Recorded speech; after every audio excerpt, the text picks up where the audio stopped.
Hello, तो क्या हाल चाल। तो चलिए, स्वागत है हमारे यूट्यूब और फेसबुक पेज पे। तो हम लोग लास्ट क्लास में जैव प्रक्रम के बारे में पढ़े थे, पोषण पोषण के बारे में पढ़े थे, है ना। पोषण के बारे में पढ़े थे। पोषण में स्व पोषण और पर पोषण के बारे में पढ़े थे।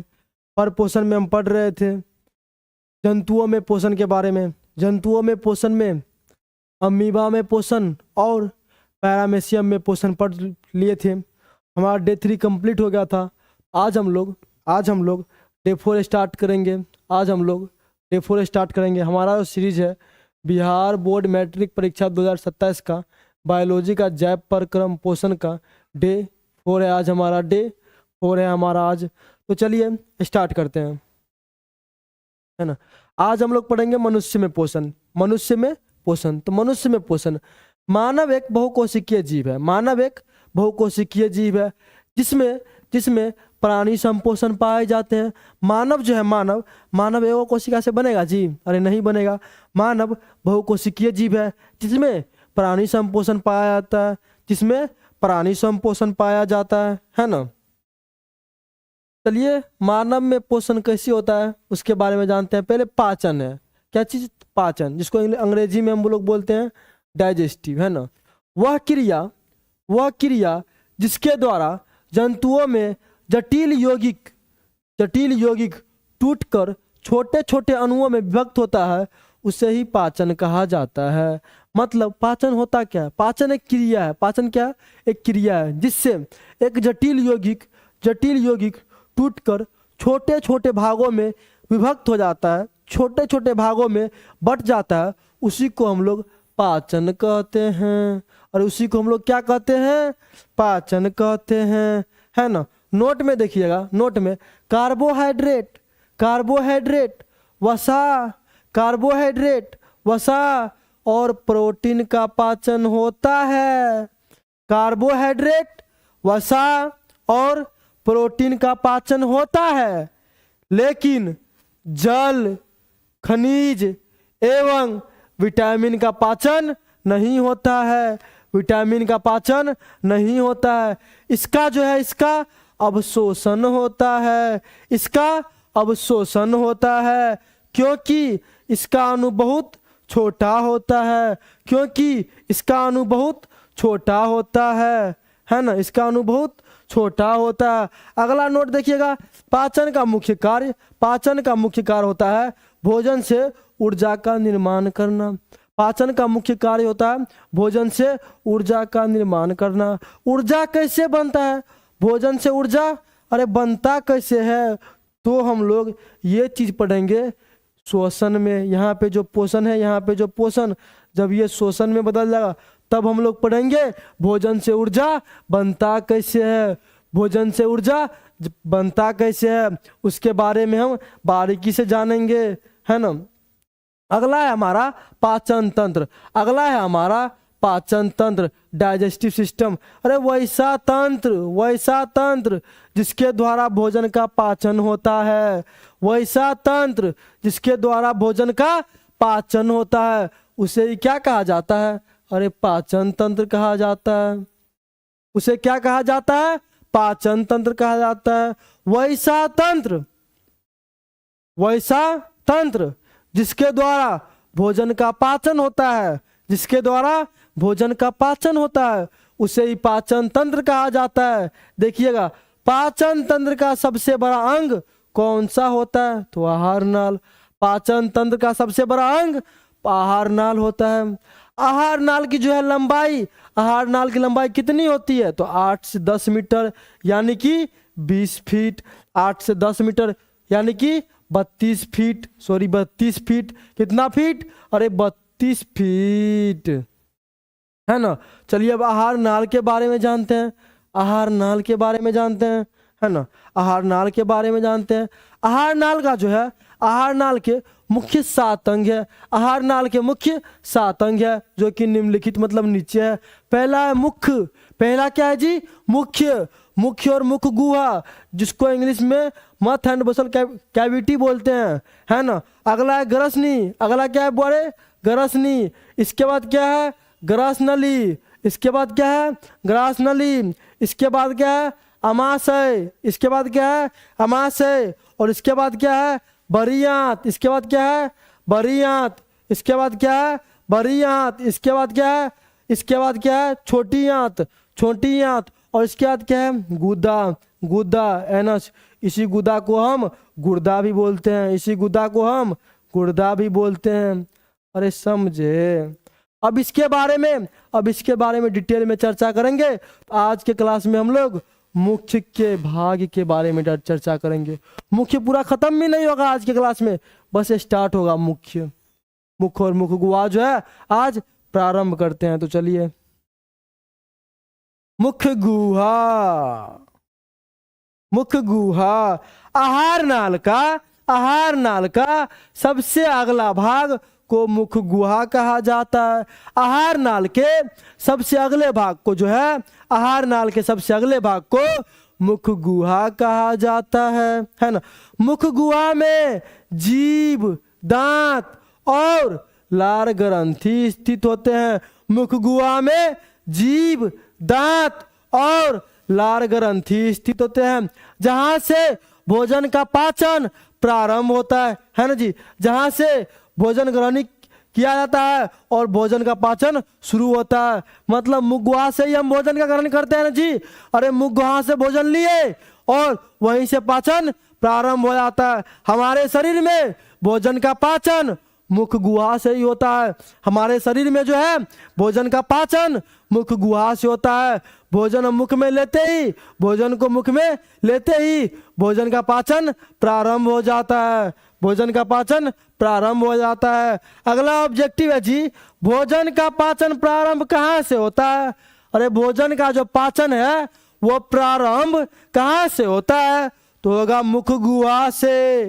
अरे कहाँ से होगा, मुख गुहा से, है ना। आगे बढ़ते हैं।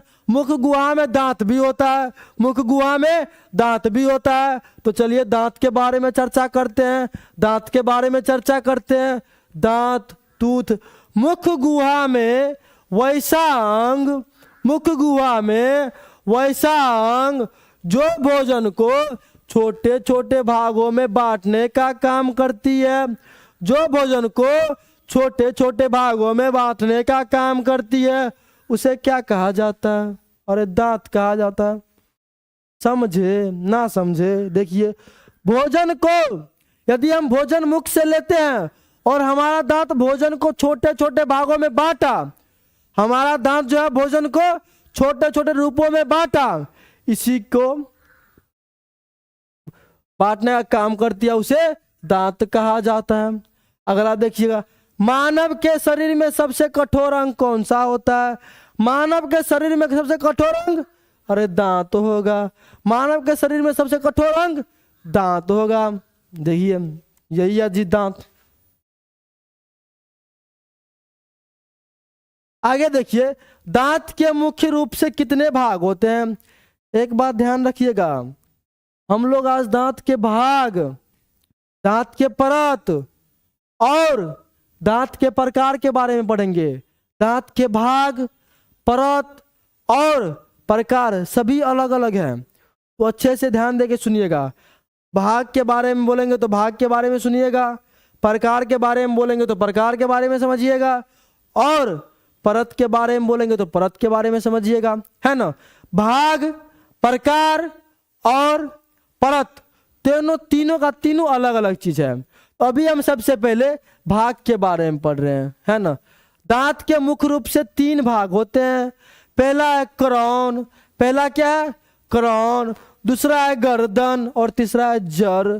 क्राउन को ही हम शिखर बोलते हैं, क्राउन को ही हम शिखर बोलते हैं, जो मसूड़े से ऊपर का हिस्सा होता है, जो मसूड़े से ऊपर का हिस्सा होता है। क्राउन मतलब ही होता है ऊपर। शिखर जी है ना जी, शिखर, शिखर का मतलब ही होता है ऊपर। जो मसूड़े से ऊपर होगा, जो मसूड़े से ऊपर होगा, उसी को हम क्या बोलेंगे, क्राउन। अरे एक वर्ड में सुनिए ना, जो मसूड़े से ऊपर होगा उसी को हम बोलेंगे क्राउन। और गर्दन जो मसूड़े के पास के भाग में होता है, जो मसूड़े के पास का भाग होता है, जो मसूड़े के पास होगा गर्दन, मसूड़े के ऊपर होगा क्राउन, और मसूड़े के नीचे जड़, और मसूड़े के नीचे हड्डी में स्थित भाग होता है, मतलब हड्डी से जुड़ा हुआ होता है दांत, जो मसूड़े से अटैच होता है, मसूड़े के नीचे होता है। दांत के कितने भाग? 3 भाग। दांत के कितने भाग? 3 भाग। पहला क्राउन, उसी को शिखर बोलेंगे, जो कि मसूड़े के ऊपर होगा, जो कि मसूड़े के ऊपर होगा। दूसरा क्या हो जाएगा? दूसरा हो जाएगा गर्दन। दूसरा क्या हो जाएगा? गर्दन, जो कि मसूड़े के पास स्थित होगा, जो कि मसूड़े के पास स्थित होगा। तीसरा क्या हो जाएगा? जड़। तीसरा क्या हो जाएगा? जड़, जो मसूड़े के नीचे स्थित होता है, हड्डी से जुड़ा होता है, जो मसूड़े के नीचे हड्डी के भाग में होता है। अरे समझे इतना चीज? चलिए आगे बढ़ते हैं। आगे आपको दांत के मुख्य रूप से कितने परत होते हैं? लेयर्स। दांत के मुख्य रूप से कितने परत होते हैं? अरे इस बात को ध्यान दीजिएगा। परत, भाग, प्रकार, यदि बोले तो तीनों का तीनों अलग अलग चीज होगा। परत, भाग, प्रकार। तो हम भाग के बारे में जान लिए, अब किसके बारे में जानेंगे? परत के बारे में जानेंगे। अब किसके बारे में जानेंगे? परत के बारे में जानेंगे। तो दांत के जो है मुख्य रूप से 3 परत होते हैं। दांत के मुख्य रूप से कितने परत? 3 परत, जो कि नीचे है। पहला इनामेल, पहला इनामेल, दूसरा डेंटाइन, दूसरा डेंटाइन, और तीसरा पल्प, तीसरा पल्प, तीसरा पल्प। अच्छे सुनिएगा जी, दांत के 3 परत होते हैं, डेंटाइन, इनामेल और पल्प। चलिए डेंटाइन के बारे में पढ़ते हैं। यह जो है इनामेल के बारे में पढ़ते हैं। यह दांत की सबसे बाहरी, कठोर और सफेद परत होता है। यह जो है इनामेल, दांत का बाहरी परत, जो आपको ऊपर से दिखता है, दांत का बाहरी परत कठोर होता है, कठोर परत होता है। कौन? इनामेल कठोर और सफेद परत होता है, जो दांत को रक्षा करता है। यदि आपसे पूछे और एक बात, इनामेल जो है शरीर का सबसे कठोर पदार्थ है। इनामेल जो है वो शरीर का सबसे कठोर पदार्थ है। यदि आपसे पूछे शरीर का सबसे कठोर अंग, शरीर का सबसे कठोर अंग, तो वो हो जाएगा दांत। यदि आपसे पूछे शरीर का सबसे कठोर पदार्थ, तो वो हो जाएगा इनेमल। शरीर का सबसे कठोर पदार्थ इनेमल। और इस बात को आप लोग नोट में लिख लीजिए, शरीर का सबसे कठोर पदार्थ इनेमल होगा जी। शरीर का सबसे कठोर पदार्थ इनेमल। शरीर का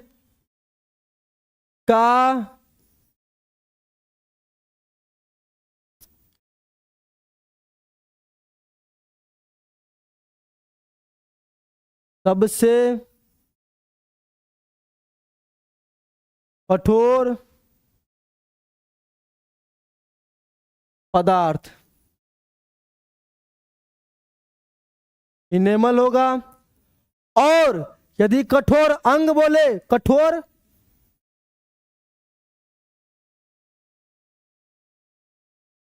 अंग बोले तो दांत होगा जी।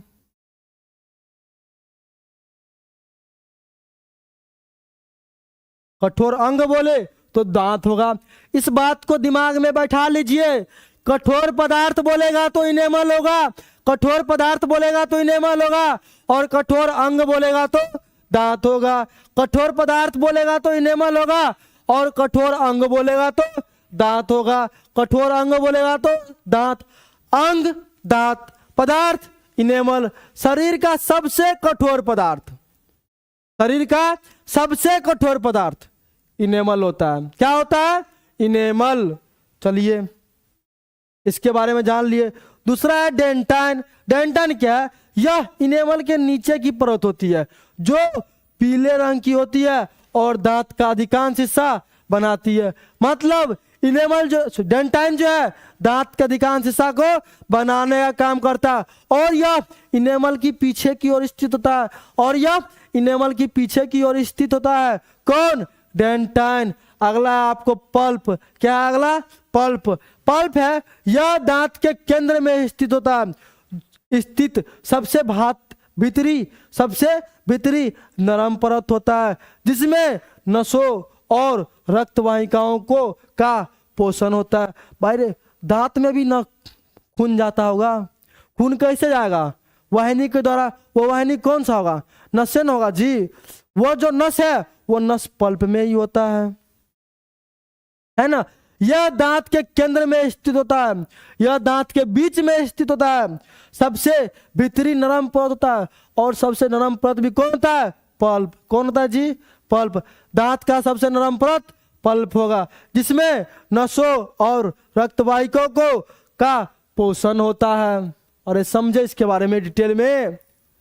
ये था रक्त का परत, इससे पहले हम दांत का परत, और इससे पहले हम पढ़े दांत का भाग, दांत का भाग, दांत का परत पढ़ लिए। चलिए अब आगे बढ़ते हैं। आगे जो है दांत को, मानव दांत कितने प्रकार के होते हैं? मानव दांत कितने प्रकार के होते हैं? तो इसका आंसर होगा दांत के 4 प्रकार होते हैं। दांत के कितने प्रकार? 4 प्रकार होते हैं, जो कि निम्नलिखित है ना। पहला इंसाइजर, कतरनक, है ना। ये सामने के 8 दांत होते हैं, 4 ऊपर और 4 नीचे होते हैं। इनका मुख्य कार्य भोजन को काटना और पकड़ना होता है। कतरनक का मुख्य कार्य भोजन को काटना और भोजन को पकड़ना होता है। कतरनक का मुख्य कार्य भोजन को काटना और भोजन को पकड़ना होता है। कतरनक का मुख्य कार्य कोई भी पूछे आपसे तो बोलिएगा भोजन को काटेगा और पकड़ेगा, जो कि हमारे में 8 होते हैं, 4 ऊपर और 4 नीचे। दूसरे नंबर पे आता है भेदक, इसी को इंग्लिश में कैनाइन भी कहते हैं, ये जो है नुकुले होते हैं। ये कैसे होते हैं? नुकुले दांत होते हैं जो कतरनक के बगल में होते हैं, और कुल 4 भेदक दांत भोजन को फाड़ने और पकड़ने का काम करता है। कौन जी? तो भेदक, जिसको इंग्लिश में हम कैनाइन बोलते हैं। भोजन को कौन फाड़ेगा? तो भेदक। कौन फाड़ेगा? तो भेदक। और भोजन को काटेगा कौन? तो कतरनक। काटेगा कौन? कतरनक। कतरनक मतलब काटना, भेदक मतलब फाड़ना। कतरनक मतलब काटना और भेदक मतलब फाड़ना, है ना। उसके बाद है अगर चबरनक। उसके बाद क्या है? अगर चबरनक। ये रदनक के पीछे स्थित होता है। एक वयस्क में इनकी संख्या 8 होती है। इनका उपयोग भोजन को कुचलने और पीसने का काम करता है। अरे अगर चबरनक मतलब पीसना, कतरनक मतलब काटना, भेदक मतलब फाड़ना, अगर चबरनक मतलब पीसना। कतरनक मतलब काटना, भेदक मतलब पीसना, अगर चबरनक मतलब कतरनक मतलब काटना, भेदक मतलब फाड़ना, और अगर चबरनक मतलब पीसना। अगला है चबरनक। यह मुंह के सबसे पीछे स्थित चौड़े और चपटे दांत होते हैं। इनकी कुल संख्या 12 होती है। यह भोजन को अच्छी तरह से पीसने का काम करता है। कौन जी? तो चबरनक, जिसको इंग्लिश में हम क्या कहते हैं? मोलर, है ना। चलिए आगे बढ़ते हैं।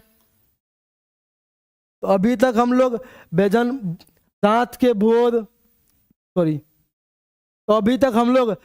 के भेद, दांत के प्रकार और दांत के परत के बारे में जान लिए।